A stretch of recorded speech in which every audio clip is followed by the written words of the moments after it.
Hey, what's going on, guys? I got a special guest today. We have Dr. Varun Gandhi. He's a life orchestrator, solopreneur, angel investor, inventor, philanthropist, and a water doctor. He enjoys orchestrating businesses, events, and ideas about the self-image. How you doing today, Doc? Oh, I'm doing fantastic, Jordan. Thank you so much for having me. I really appreciate it. Yeah, we're excited to have you on. You have an incredible story. Y- It's just got ups and downs. But where does your story start? Yeah, so my story began I was born and brought up in Dubai, and I lived there for 15 years. And, in those 15 years growing up, I'd been exposed to America, I'd been exposed to all these different ideas, and finally I got the opportunity. We had the whole green card process back then was, you could an American citizen, you could apply as an American citizen for your sibling. So my mom's sister applied for her, and they applied in like right when I was born, like in the Oh, 80s, wow. late 80s, yeah. And then finally in 2000s, about 12, 13 years later, we got the call that, hey, it's your turn to do the interview, go through the whole process, and you get your green card. Wow. It took that long. Now it's even longer, but back then it was about 12 years. And so we finally got everything. 2001, we moved here 2 months before 9/11. Oh my God. July 7th, 2001 is when I land here, and 9/11. So that was kind of in very interesting beginnings in America, in a country that I wasn't familiar to. I'd never visited. It was my first time. I landed here. I just moved here with everything, packed up all my stuff in Dubai, and just brought it here. And so it was very interesting. And after 9/11, uh, I didn't face as much of the turmoil that was going around. I was still I was in high school. 11th grade is when I started here. Again, that's also a rough time. Middle of high school, Ab- like people have already absolutely. made their cliques, people have already made their groups, so like you're the oddball out with this thick heavy accent, and you just don't look like you belong. Clothes from Walmart, because we just moved here. And so it wasn't a pretty situation. And so because of that, and because I was back in Dubai, the way it was is you're in one school, one environment the whole time, like from Really? kindergarten all the way to 12th grade. You could stay in one campus. You go to different buildings, but it's all in one campus. So you're familiar with the environment, familiar with the teachers, people know you. So I was in this one school for 12 years of my life. Wow. And yeah, and so I knew everyone. It was so familiar to me. And now I'm taken from that environment into this new place where I don't know anyone. I How only had four family members that I knew, my relatives, and that was it when I moved here. that must have been a wild time. How'd you feel about this? Were you excited? Were you concerned, wanting to stay? Because at 15, that's a very fragile age. Yeah, I didn't want to come here. I was so comfortable in my space. I'm like, you know what? I have so many friends. I love this environment, and I really enjoyed being there. Uh, and then the first couple months when I didn't know anyone here, we started going to in high school, 11th grade. It was kind of rough. I remember not wanting to go to school. I remember, waking up in the morning with tears in my eyes, and my mom convinced me, like, hey, just go for one more day. It's gonna be all right. So, that little courage that my mom gave kind of gave me the strength to just finish that day. Let me just go to the school, see how it goes. Then finally, about a month or a couple months into it, I finally made some friends. It was like three of us, oddball out. We would meet up for lunch, and that was like my time where we like we'll get to have some fun. Otherwise, I was still kind of miserable, like not wanting to be there, rejecting this whole situation. It was still very early. Finally, like 3, 4, 6 months into it, it was starting to grow onto me and starting to make more friends, and becoming more familiar. And Then it got to a good place, and I was happy being here, grateful that I was here as well, because this time Dubai was also going through a growth spurt. That's when all the construction, all that started beginning in 2002, 2003, and onwards. And then I visited again 2007, and that's when I was extremely grateful for moving to America, because all of the construction in Dubai had moved a lot of the people out into the outskirts, and into other cities in close by. And so you could see all of the shift happening, where Like Wow. there's like a whole divide. Like there's this bourgeois, like really, really rich people living in Dubai with the fancy hotels and all of that, the malls and all of that. I mean, this is the middle of a desert, and they have a ice rink. They built an ice rink in the middle of the desert, operating at any time of day, any time of season. Wow. It's crazy. Like, so the amount of energy and things it's using. So I realized like I didn't want to be here anyways. Like this whole period that I was moving to America was like perfect timing. Like it was meant to happen for me. And there was a purpose behind it.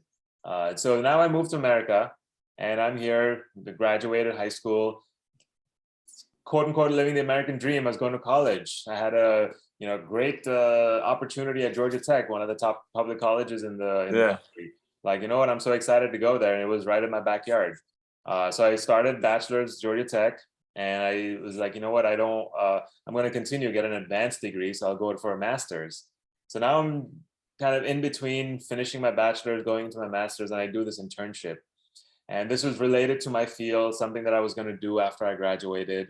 Uh, and this 3-month internship, about 2 months into it, I was like, I don't want to be doing this. I don't see myself long term wanting to do this.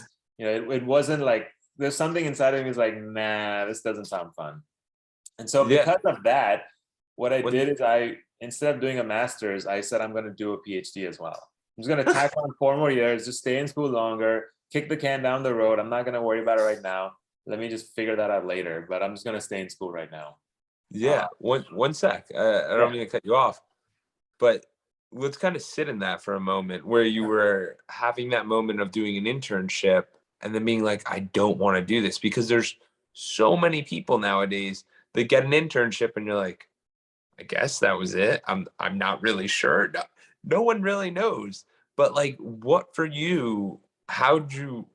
Did you have similar feelings as like similar to like to Dubai to America? Like, what was that like for you? Because that's a difficult time, because everyone's telling you that this is it. Like, you're supposed to be happy. You're supposed to be grateful.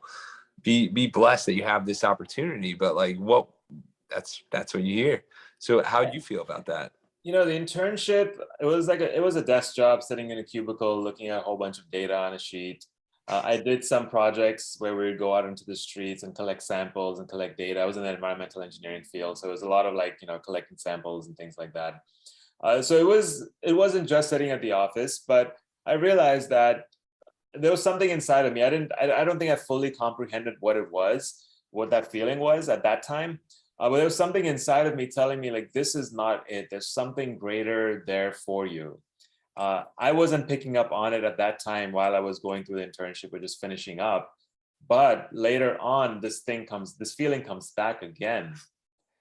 So what happens is now I'm into my PhD, graduated my PhD, and I'm starting to look for jobs. Like, this is the next thing to do. I graduated PhD. Now what do I do? I don't know anything else. I'm so focused in this one particular field that, like, imagine the room you're in right now is all of the possibilities available, all the different types of careers, all the different ways of making money. I was picking like one particular dot and just focus on that dot. Like, this is the way I'm going to make my career, focused on this one particular dot in environmental engineering. I love that you said that, because there are so many times in our life where people are so laser focused on what has gotten them there that they never lift their heads to look around and go, wait, there's other opportunities. You find it a lot in some of these major cities where someone might be stuck in a hometown or stuck in a city or stuck in a location. It's location bound, it's work bound. It happens all the time, but we can't lift our head up and go, there's more out there. Yeah. Just let's wait and see. I love it. Yeah. And I wasn't looking at what else is there, because I was just focused on that. And that's all I knew. My dad has the similar kind of job in civil engineering. His grandfather had it. This is all we knew. And so now I go into this job. It's basically the same job that I was doing during the internship. It was just in a different setting. My whole college, everything was in Atlanta. I moved to Boise for the job. That was the only change. And so I do this job. Now I'm living this comfortable life, everything paid for, all the bills are covered, living very comfortably, partying every weekend, living the high life, the mid-20 age, you know how that goes. And Absolutely. I wasn't satisfied. I had everything. I wasn't satisfied. A year into this job, and I was still feeling like crap. About a year and a few months in, again, I started having those feelings that I had during the internship. Like, why am I going to this job that is not making much of a difference in the grand scheme of things? And so I kind of had that feeling. Now I was able to actually vocalize what that feeling was. I had the same sensation. So what would happen is I'd wake up every morning. This is about 15 months into that job. I'd wake up every morning and have this pain in my stomach region. I knew it wasn't some sort of like physical ailment that I was going through. It was something greater than that, some message that someone was trying to give me, right? Like the universe was trying to give me this message through this pain, but I wasn't picking up on it. So about a couple months later, now this pain is really strong. It started off very subtle, and now it's very strong. Like every morning I'd wake up and the pain is right there. Like I couldn't ignore it. So at that point, I'm like, I don't want to feel like this anymore. So let me start figuring things out. Like, what is this pain for? And so it was also a very unconscious phase in my life. So I wasn't aware of things, aware of my thoughts and things like that. So unconsciously, I kind of created this, let me sit down and just be with that pain and see what comes up. I don't know how it came up, but something just happened. And then that's when I realized, okay, it's this job. It's that I don't see a greater purpose in this job. Like this, I don't see myself doing this for 10 years. I'd looked within the company. I'd seen other people doing this job, doing this particular career for 10 years in multiple different companies. And, they went from what I was doing to maybe a senior level within 10 years, became maybe one manager up, like their salary went from 80,000 to 120,000 in 10 years. And I'm like, wait a minute, this is really where I see myself in 10 years. I kind of like started putting all of these things together. I realized like, this is not it. There's something greater out there. Yeah.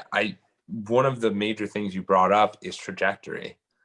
And when I speak with different individuals, we find this happens all the time where people don't want to be in a place unless they're feeling that progress forward. Mm-hmm. And that progress can be, hey, I've helped one person today, or I'm helping two people today. Or when we dive further, it will be about your volunteering, how that grows and grows and grows.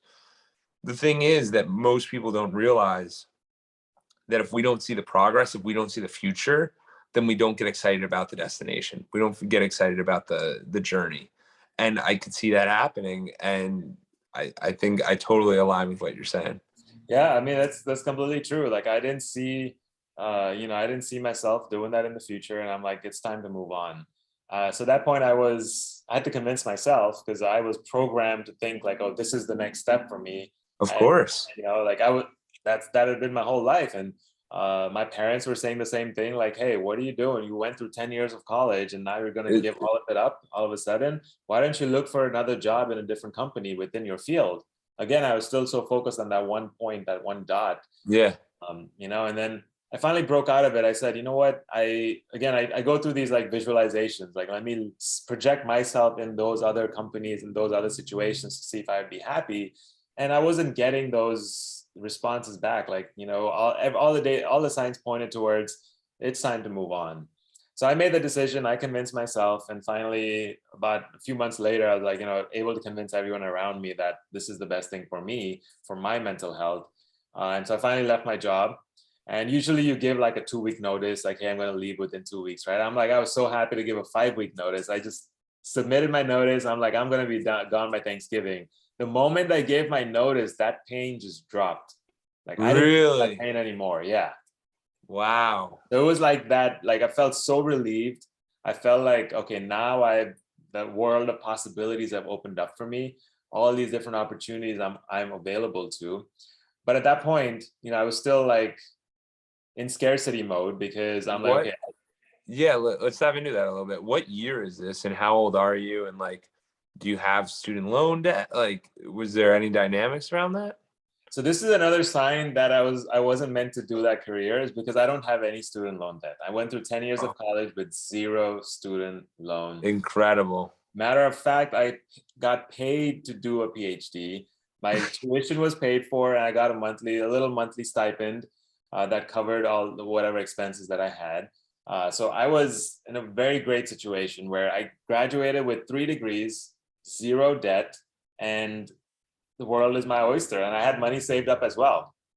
Incredible. Yeah, because that's usually a thing that lingers over people where it's like, oh, you owe the money. Yeah. Can't leave, you owe money. Yeah, I know. And people get into that trap that $100,000, $200,000, $500,000 medical loans that they have, medical school loans. And yeah, it's a tough situation, but I was blessed to not have that.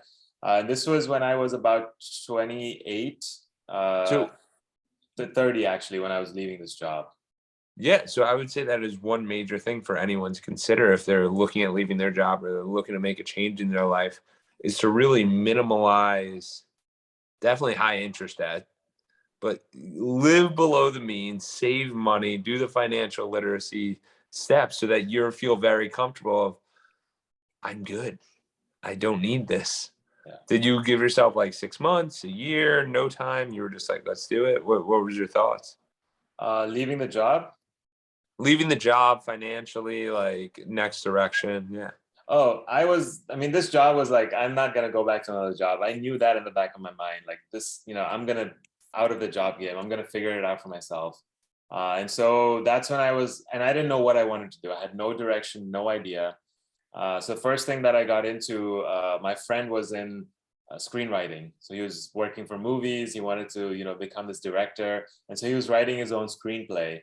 And so I kind of started getting in while I was also working. I was also diving into this, writing, storytelling, and into that mode as well. So I kind of read a lot of books about screenplay writing.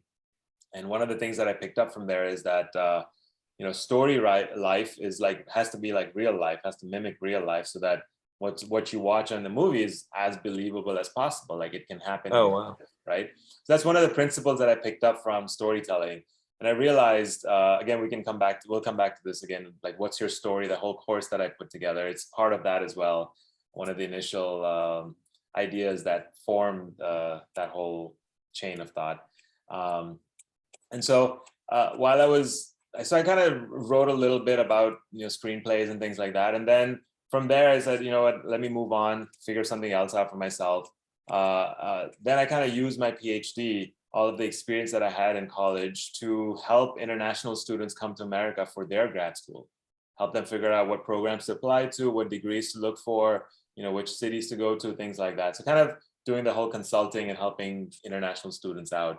And so this was again by me and a buddy, and we were like good success in that. We did it for a couple of years. And at this point, I was also diving deeper into spirituality, going into meditation, yoga. And at this point in my career, I wanted to combine entrepreneurship with meditation, helping people live a better life. And that's kind of the soulpreneur title in my in the bio. That's where that comes from, is combining entrepreneurship with living a better life. Yeah, and I completely agree with that. As I started Edwards Consulting, and it just touches on the 5 pillars of mental health, physical health, community service, philanthropy, relationships, and then spirituality. And I just think there's so many areas of life that we don't consider. So a lot of us are very one lane to, okay, I'm got my job, I got a promotion, I'm excited, amazing. But what about your spiritual side? What about your relationships? What about your finance? Like there's so many other factors. So how did you view spirituality and philanthropy, and how did you view all this? Yeah. So when I was working, I was solely focused on that physical material life, just living it. That was the whole focus. So that was 26, 27 years of my life, no spiritual background. I mean, I'm from the Jain religion, which is very spiritual, and I would go for prayers, but it was more as, hey, my parents are going, they're pushing me to go, so I'm just going to go and do it, right? I wasn't like into it until while I was graduating my PhD, about 3 months before I had to defend my final, dissertation, my thesis, I had gone through a rough breakup. And so this breakup caused a lot of pain and suffering in me for 6 months, a year. My whole time in Boise was that dealing with that pain and suffering.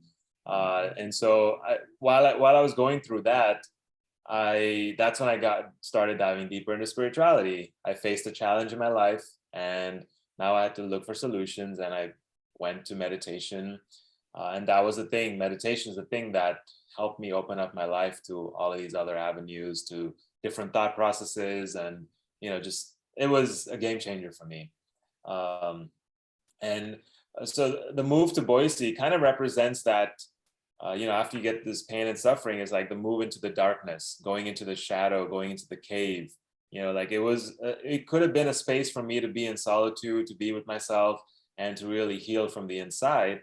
But because I was going through so much pain and suffering, I wanted to distract myself, do anything I can to run away from all of this pain and suffering. So I would, I mean, it's not bad to go out for a hike, but I would distract myself. I don't want to deal with all this pain, so I'm just going to do whatever I could to go outside and distract myself, or watch TV, or drink alcohol, or go partying, or eat a lot of unhealthy, nasty food. And so by the time that I was also having this pain in my solar plexus with the career, I was also going through this internal turmoil, and starting to come out of it as well, because I was realizing that I was basically destroying my body. To give you an idea, Friday night, friends would meet up after work, and three, four of us, and every night, Friday night, Saturday night, we would finish a bottle of Jack Daniels, Oh 750 my ml, God. 1 liter. And this is just 3 or 4 people. We'd finish that bottle pre-gaming, and then go out and drink some more while we were partying and clubbing and all that. So that was my life for about a year. Like, we would constantly, Friday, Saturday, we would meet up and just destroy my body as much as I could. And I think a lot of people in their, so for myself, I graduated from the University of Tampa, but when I graduated, I was still living in Tampa. So we would still go out to those same areas. And it wasn't until I actually left for an extended period of time, I was traveling around like in the remote world. Because as we entered the remote time, I like went to Denver for a month, Salt Lake City for a few weeks, Nashville for a few weeks. And once I did that, it came to the realization of I have a lifestyle, but I don't need that in my lifestyle. Like, so I still drink, don't get me wrong, but it's not a let's do it aggressively, or let's do it, like, you know what I mean? It's more of a casual. And I think there needs to be that step away to open your eyes a little bit. That was at least my experience with it, because there's a lot of people who are still in that cycle. I completely agree with you. It was that, let me take myself out of my life in Atlanta, go into Boise to kind of move me away from that mindset. Because I was, again, like, it was that shift from Dubai to USA.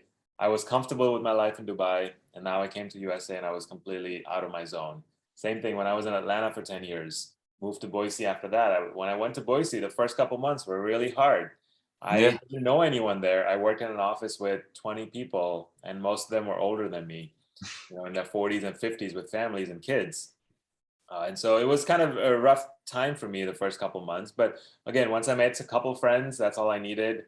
Then all three, four of us just got together every weekend and partied it up.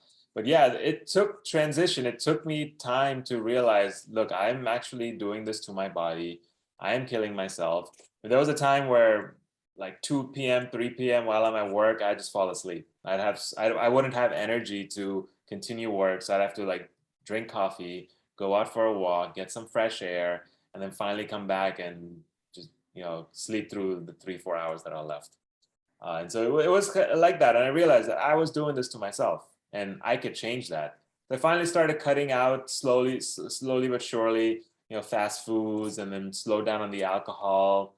And now I'm actually, I've given up alcohol completely for the last 5 years. Feel Congrats. so much better, so much more energy. Went completely plant-based as well. Wow. Been vegetarian all my life. In the last about 5, 6 years, I've gone to plant-based life as well.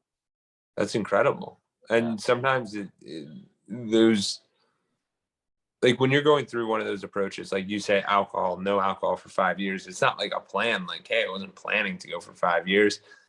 How does that start? Is it just like, hey, let's try 30 days or 15 days, or for some people it's even one day? For me, it started with how I feel, right? So I'll give you a story. This is Temecula, wine country in California, right? Like wineries everywhere. We were sitting there with family. My wife was there, her family, and some friends or family visiting from out of town that come in from Toronto, or actually Vancouver. And we were just hanging out there, and we were drinking white wine at this beautiful winery. And while I was drinking it, I felt like I was pouring chemicals in my stomach, it just felt like chemicals were going down while I was drinking it. And that's when I realized, like, I don't want to feel like this anymore. And I'm going to stop it completely. Like, I'm just going to stop it. That's what I said. I'm just going to stop it. I didn't put a timeline on it. I didn't say like, I'm going to do it for X amount of time. But then every day went by and I don't miss it. I don't crave it. I don't need it. I didn't feel like towards the end of it, I didn't feel like it was benefiting me in any way. And so I didn't really have, drinks all around me, people around me drink, but it doesn't faze me at all. Like I'm at parties, people offer me drinks. I don't need it. I never do anymore. And so that's kind of how it started for alcohol. I'll give you another story about food. Fast food has been in my life for a long time. Like Taco Bell is a huge thing in my community. And so I'd have late night Taco Bell. And the way it stopped again is by me paying attention to my body. I'll eat Taco Bell, and I know right now I feel really good. Taste buds are, it's like, oh, this is amazing. I'm in heaven right now. But how do I feel an hour later? How do I feel 2 hours later? How do I feel 4, 6, 12? How do I feel the next day? How long does it take to process out of my system? I was looking at all of these different things, and I finally realized what foods are good for my body, what foods are good for my energy, and what foods are not good for me, and what should I eliminate from my system. So that's how I started slowly eliminating foods that are not good for me based on how I feel, based on what signs my body is telling me. And that's it. That's all I do.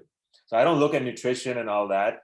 I just say, okay, does my body feel good with this? And if it does, I'll keep it. If it doesn't, I don't. Like, for example, I know all of that plant-based protein, the plant-based meats, right?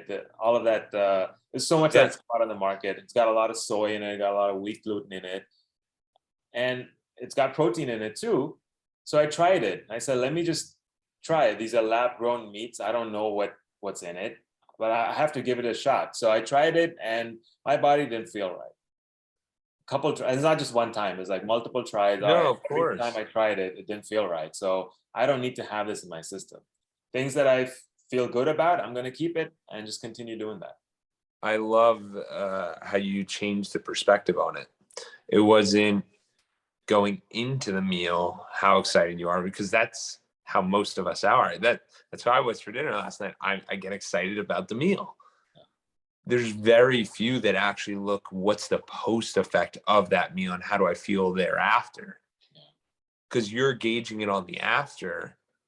The before doesn't even matter. It's very interesting because that's not a perspective most people think about.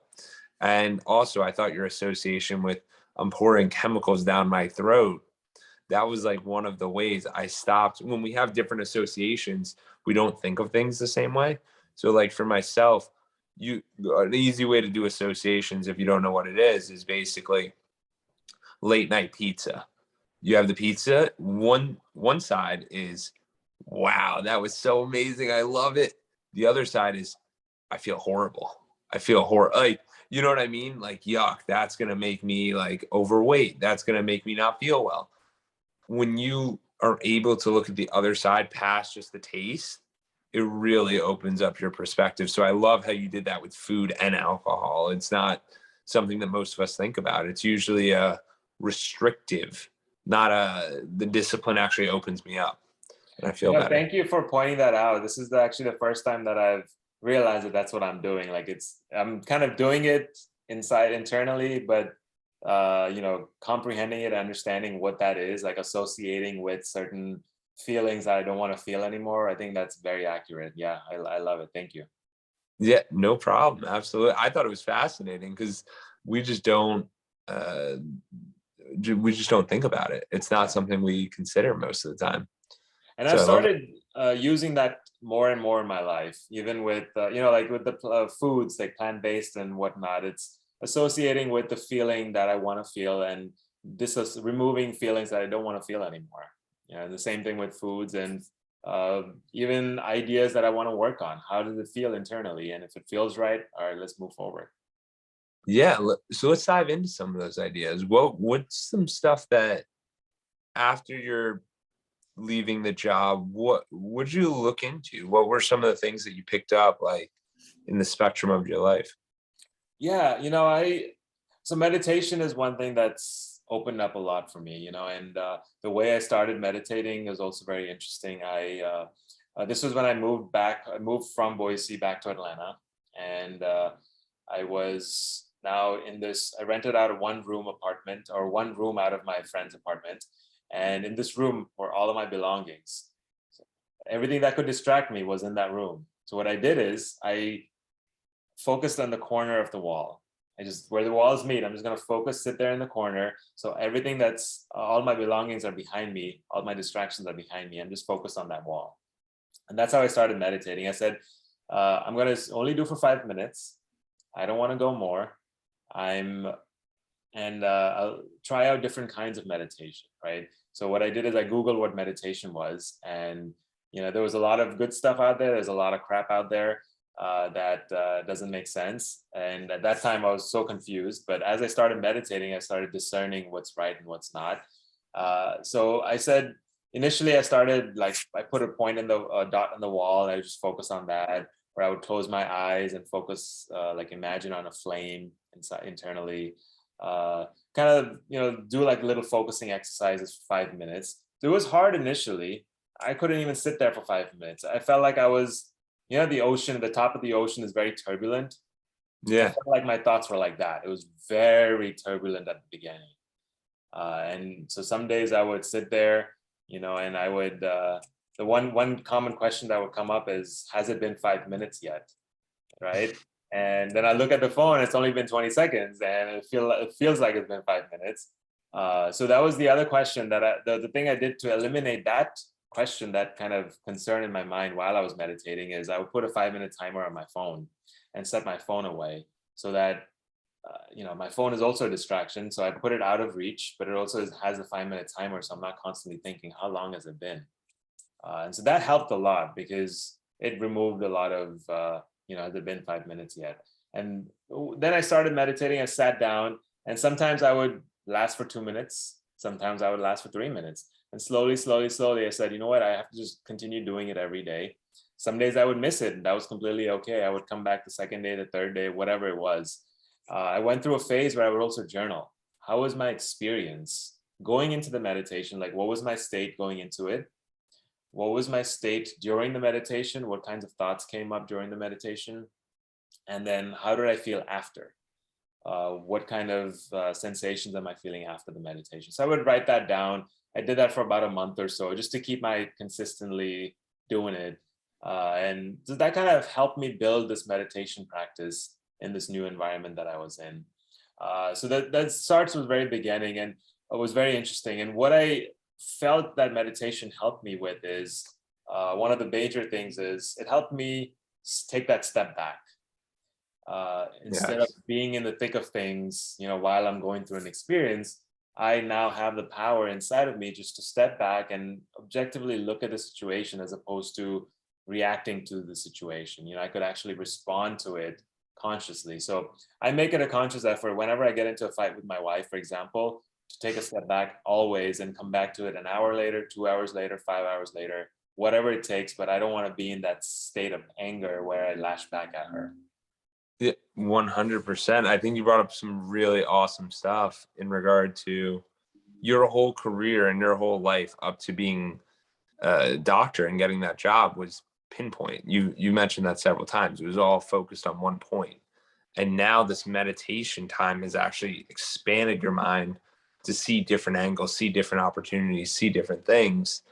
And I think that's amazing. And then in regard to your wife, yes, in the heat of the moment, things can get said and you want to remove. It's better to be like, where are you going?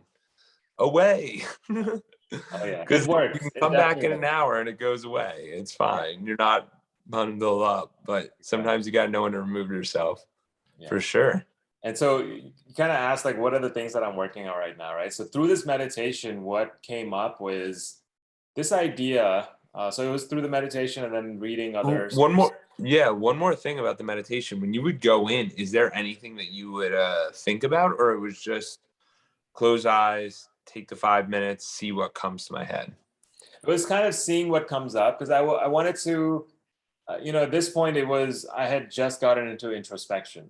Like 20, 30 years of my life, I hadn't done it. Like I'd never introspected because I was always on that rat race, running from the one thing to the next thing to the next thing. It's constant, right? So I didn't have that space for myself to sit down and analyze what was going on inside of me. What are my thoughts? What are the feelings that I go through? It was just running from one to the next to the next to the next. So finally, meditation gave me that space to like, all right, let me just sit down and see what's going on. And because I would do that, now I go through that throughout my life, like throughout the day. I'll look at different experiences. Like let's say I had an event in the morning, so I'll come back in the afternoon or in the evening and kind of analyze. Okay, what did I do there? Can I do something better? Can I say something better? I kind of like that kind of helps me, improve on myself. So this is what Yeah, meditation helped me with. Um, and yeah, I love your check-ins. There's very few times where we go through, and I was talking about it with some people today about reflection and seeing how we're doing.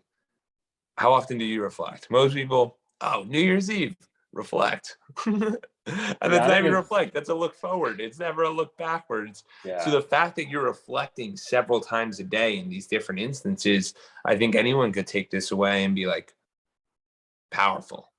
mm, Wow, that is it. That's how you improve. Because if we're constantly looking at ourselves from that outside angle, it gives us awareness of maybe I shouldn't have said that.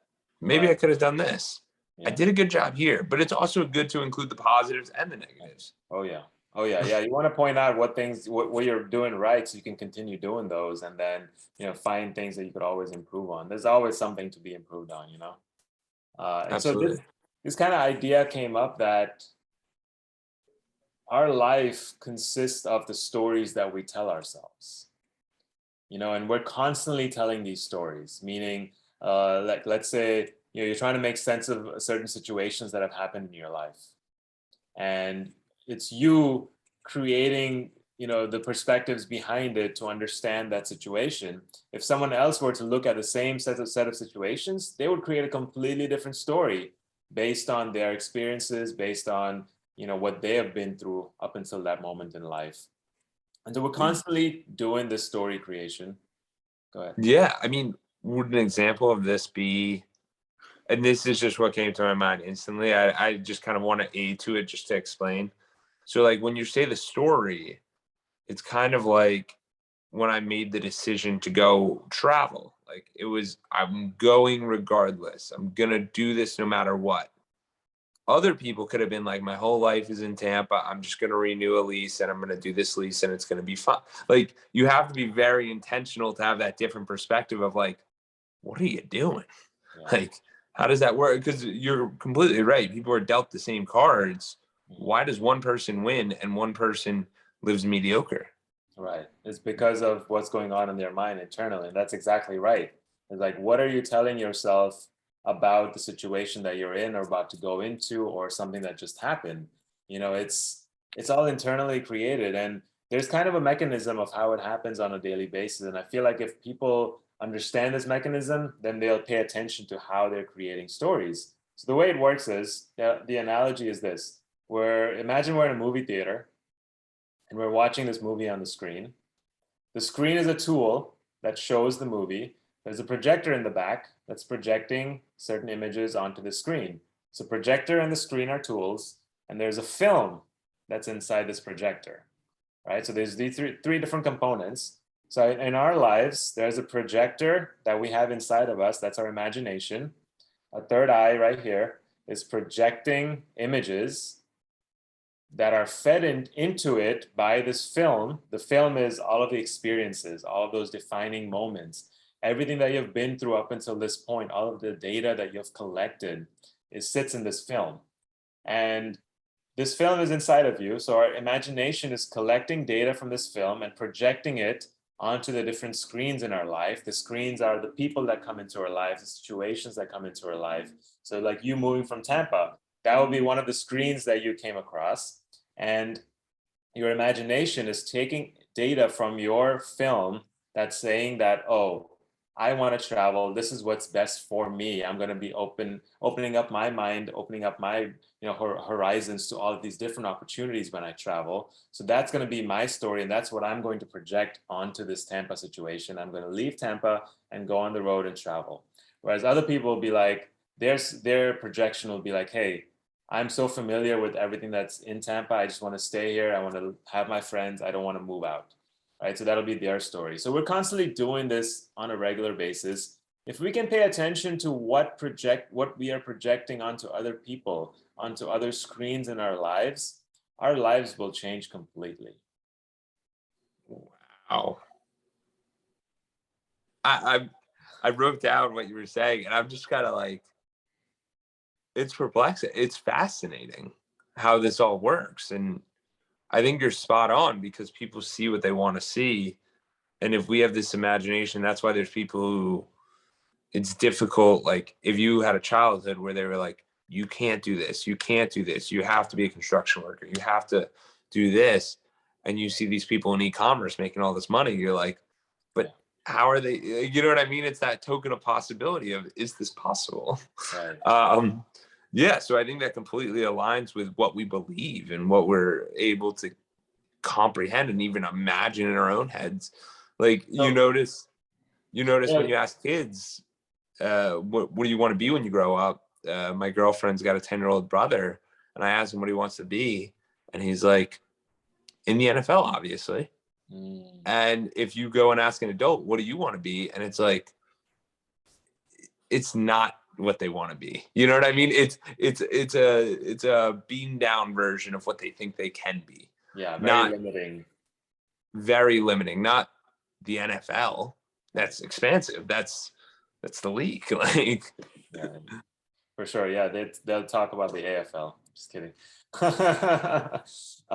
And so this storytelling is very fascinating because we have the power to change our stories, right? And the way to change the story is to look at the film that's inside of you. And it's up to us. The introspection is up to us to edit parts of that film or to rewrite, create new meaning to old film. There was an incident that happened way back in your childhood, and the only reason you carry it to this day is because it's in your memory. And if you change your relationship to that incident, moving past the trauma, once you move past the trauma, you change your experience to that incident, it will no longer affect you in a negative way today. That's the only way it's affecting you today, is because it's in your memory. That's in the film. If you can start clipping, editing parts of that film to make it so that your life is empowering, your life is, like you're living to the highest possibilities of your life, that's when you're winning in life. 100%. One of the previous guests, Neil Gupta, his whole thing is that he's quote unquote the love doctor.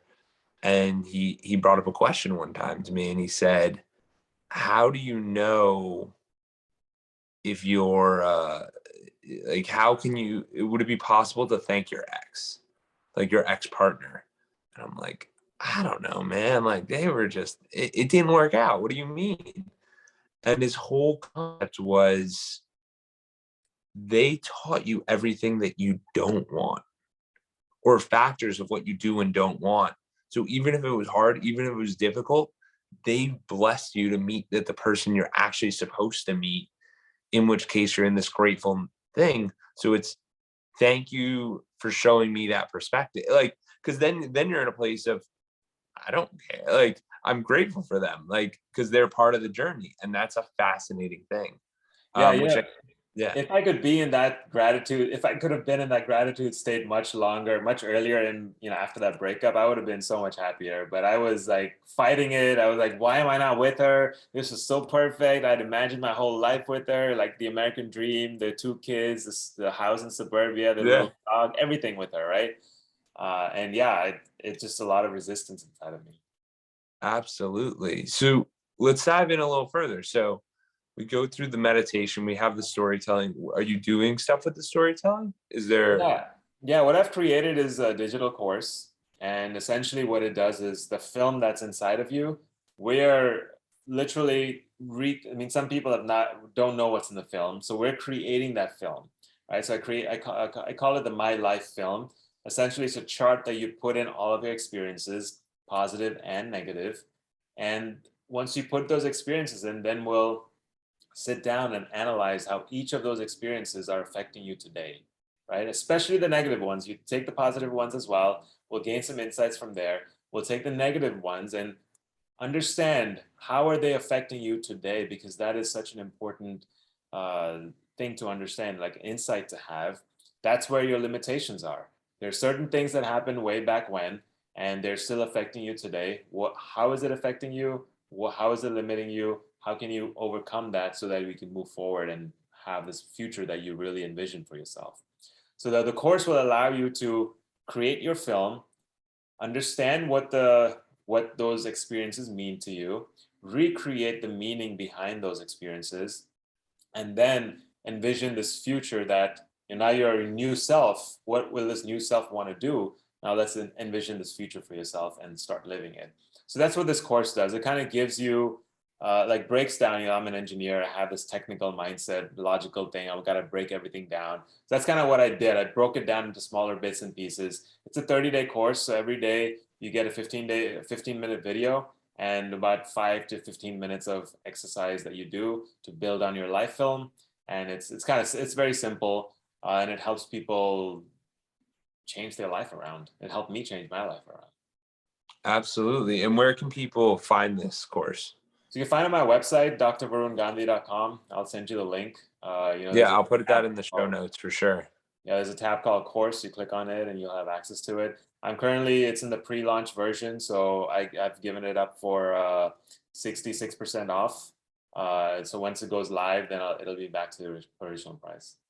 Awesome. That's great for the people to know. Um, Another thing I wanted to touch on with you is something that another pillar in Edwards Consulting that you touch on a lot is community service slash philanthropy.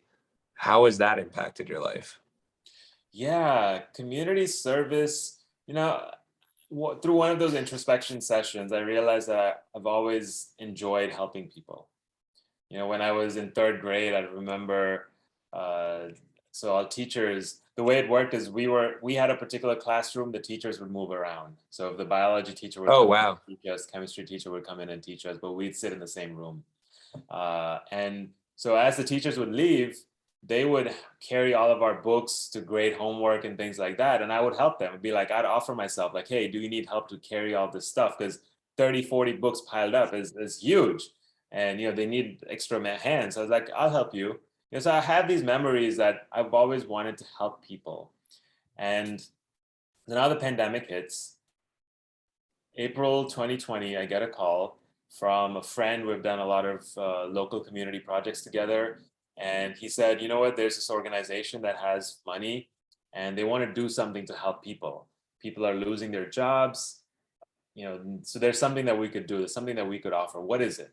So we brainstormed, we thought about it for a while, and then we realized, okay, food is something that's very essential. People are losing their jobs, businesses are shutting down, they don't have a source of income to put food on their table. So why not provide them groceries, like raw supplies that they could take home and cook?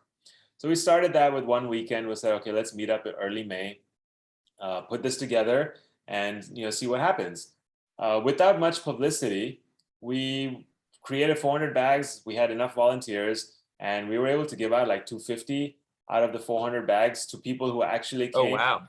And then the other 150 we donated to another organization. Then we realized like there's a need for this. There are people hurting. So we continued. Let's just do it for another week. keep doing it, keep doing it. The funds were there; they weren't an issue, and we ended up doing that project for about 6 months. We ended up donating 8,400 bags of groceries. Oh my God. And then along with that, about a couple weeks into that project, we said, okay, is there anything else that we could do? We started asking ourselves questions. We realized a part that we're missing is, well, not everyone has a home to cook these meals. Like, we're providing them these supplies, but they don't have a kitchen counter to cook them. Not everyone does. So why not provide hot meals? Let's just cook the meals and package it and distribute it. And so we created a plan to do that. Initially, we started out with finding some volunteers to cook it out of their home. So they would, prepare 100 meals, 200 meals, bring it to us, and we would distribute. Finally, but a couple of weeks into it, we involved a few more people in this project, and they brought in some resources. So this is when we were able to expand to the kitchen that we're in currently. The facility that we operated out of had this whole expansive kitchen with it. What we found is a team of volunteers that could go into that kitchen and prepare those meals. So once we found that group, they had experience preparing 2,000, 3,000, 4,000 meals. So once we found that group, we were like, now we can actually scale up to 1,000, 1,500 meals every Sunday. So we continued that from, we started like late May 2020. We've continued that all the way through even to this day. Wow. Thus far, we've gone over 100 weeks of every Sunday feeding people. And we have fed more than 200,000 people meals, more than 200,000. Yeah. And so every Sunday, a group of volunteers meets up in LA. We have prepare about 1,500 to 2,000 meals. And the way it works is we're the community kitchen, and then different organizations that, they have volunteers, they go out into the streets. So they'll come and pick up the meals from us and then take it out onto the streets and distribute them. We realized another pain point that we were solving is there are a lot of these organizations that want to do the great work. They have the volunteers to go out into the streets to hand out the meals. What they also have to do is prepare the meals. And so what I realized is our team realized that why not let us do the work for them? Let us go in early into the kitchen, prepare these meals so that they can come in and just distribute them out into the streets, making their job easy. And this way we were able to feed so many people. We partnered up with about 15 to 20 different organizations every week. And on Thanksgiving Day, last Thanksgiving Day, we prepared about 5,000 meals. Usually we do about 2,000. And this Thanksgiving, we're also planning something bigger. And 75% of the meals are plant-based. They're all vegetarian, but one of the meals has a little dairy in it. So we're feeding healthy meals to the community.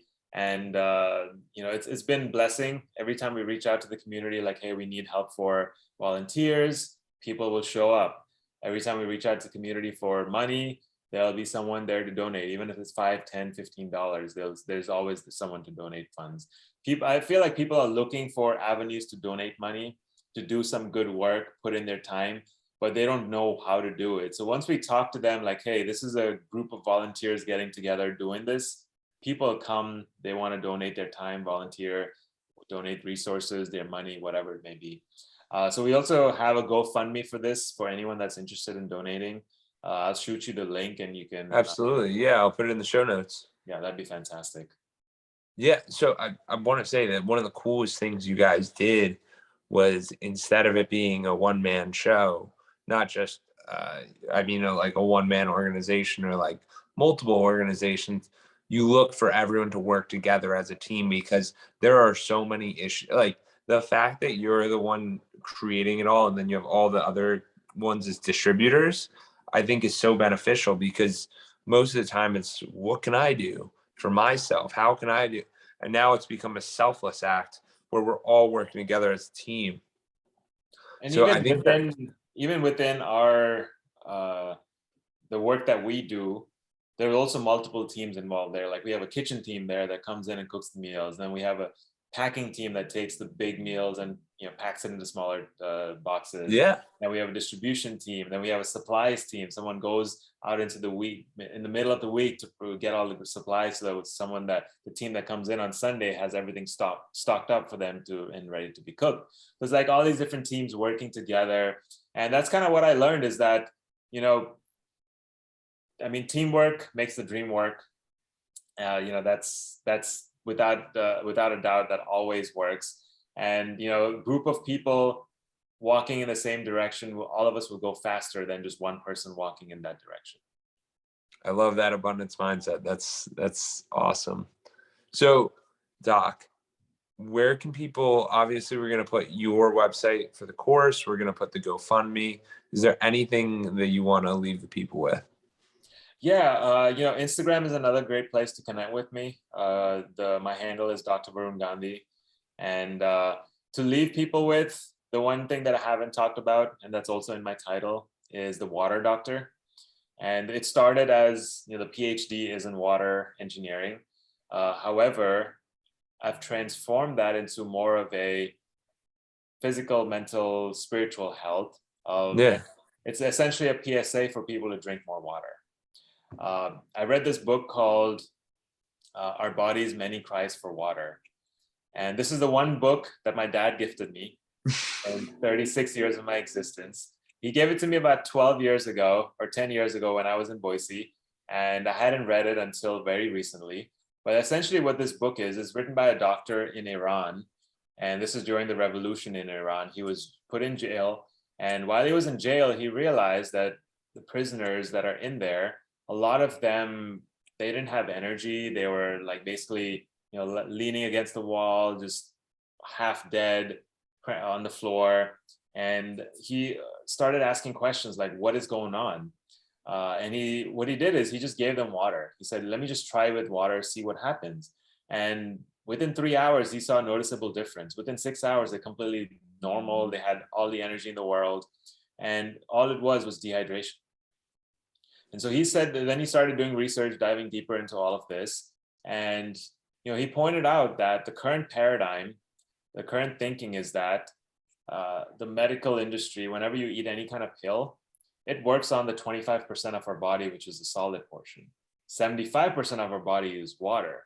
When you drink water, you're actually replenishing 75% of your body. When you eat any kind of medication, any kind of pill, any kind of treatment, that's focused on this 25%. So drinking water can actually take care of these common diseases, common things that are out there. And, migraines, headaches, all of that can be handled by drinking water. I love that. I mean, that is literally one thing I am so adamant about. I did the 75 hard and they're like drinking a gallon of water a day. And I was doing that. And I started to realize we live in such a dehydrated state majority of the time. And whenever anyone comes up to me like, oh, I'm not feeling well, drink the water. Yeah. You'll feel, yeah, it's. Same thing for my wife. Anytime she says I have a headache, I just hand her a glass of water. I don't even say anything anymore. Just drink. Drink the water. You'll feel better. You'll feel better. Doc, this has been phenomenal. I hope everyone out there, I'm going to put everything in the show notes. And guys, if you haven't yet, grab a drink of water.